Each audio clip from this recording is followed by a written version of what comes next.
خدا کے مقدس کلام میں سے خروج کی کتاب اس کا 27واں باب جو کہ 21 آیات پر مشتمل ہے۔ قربان گاہ۔ اور تو کیکر کی لکڑی کی قربان گاہ 5 ہاتھ لمبی اور 5 ہاتھ چوڑی بنانا۔ وہ قربان گاہ چکوٹھنی اور اس کی اونچائی 3 ہاتھ ہو، اور تو اس کے لیے اس کے چاروں کونوں پر سینگ بنانا، اور وہ سینگ اور قربان گاہ سب ایک ہی ٹکڑے کے ہوں، اور تو ان کو پیتل سے مڑنا۔ اور تو اس کی راکھ اٹھانے کے لیے دیگیں اور بیلچے اور کٹورے اور سیخیں اور انگیٹھیاں بنانا، اس کے سب طروف پیتل کے بنانا، اور اس کے لیے پیتل کی جالی کی جنجری بنانا، اور اس جالی کے چاروں کونوں پر پیتل کے 4 کڑے لگانا، اور اس جنجری کو قربان گاہ کے چاروں طرف کے کنارے کے نیچے اس طرح لگانا کہ وہ اونچائی میں قربان گاہ کی آدھی دور تک پہنچے۔ اور تو قربان گاہ کے لیے کیکر کی لکڑی کی چوبے بنا کر ان کو پیتل سے مڑنا، اور تو ان چوبوں کو کڑوں میں پہنا دینا کہ جب کبھی قربان گاہ اٹھائی جائے وہ چوبے اس کے دونوں طرف رہیں۔ تختوں سے وہ قربان گاہ بنانا، اور وہ کھوکھلی ہو، وہ اسے ایسی ہی بنائے جیسی تجھے پہاڑ پر دکھائی گئی ہے۔ مسکن کا صحن۔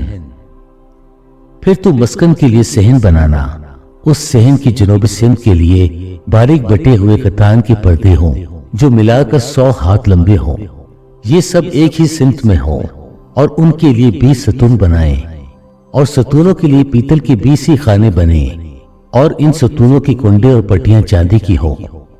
اسی طرح شمالی سمت کے لیے پردے سب ملا کر لمبائی میں 100 ہاتھ ہوں، ان کے لیے بھی 20 ہی ستون، اور ستونوں کے لیے 20 ہی پیتل کے خانے بنے، اور ستونوں کے کنڈے اور پٹیاں چاندی کی ہوں۔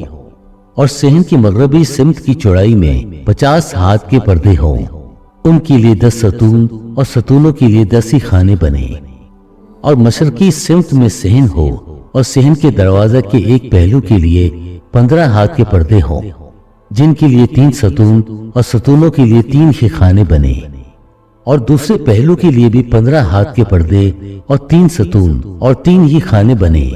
اور صحن کے دروازہ کے لیے 20 ہاتھ کا ایک پردہ ہو جو آسمانی، ارغوانی اور سرخ رنگ کے کپڑے اور باریک بٹے ہوئے کتان کا بنا ہوا ہو، اور اس پر بیل بوٹے کڑے ہوں۔ اس کے ستون 4 اور ستونوں کے خانے بھی 4 ہی ہوں، اور صحن کے آس پاس سب ستون چاندی کی پٹیوں سے جڑے ہوئے ہوں، اور ان کے کنڈے چاندی کے اور ان کے خانے پیتل کے ہوں۔ صحن کی لمبائی 100 ہاتھ اور چوڑائی ہر جگہ 50 ہاتھ، اور کنات کی اونچائی 5 ہاتھ ہو۔ پردے باریک بٹے ہوئے کتان کے اور ستونوں کے خانے پیتل کے ہوں۔ مسکن کے قسم قسم کے کام کے سب سامان اور وہاں کی میخیں اور صحن کی میخیں یہ سب پیتل کی ہوں۔ چراغ کی نگہداشت۔ اور تو بنی اسرائیل کو حکم دینا کہ وہ تیرے پاس کوٹ کر نکالا ہوا زیتون کا خالص تیل روشنی کے لیے لائیں تاکہ چراغ ہمیشہ جلتا رہے۔ خیمہ اجتماع میں اس پردہ کے بار جو شہادت کی صندوق کے سامنے ہوگا، ہارون اور اس کے بیٹے شام سے صبح تک شمعدان کو خداوند کے روبرو آراستہ رکھیں۔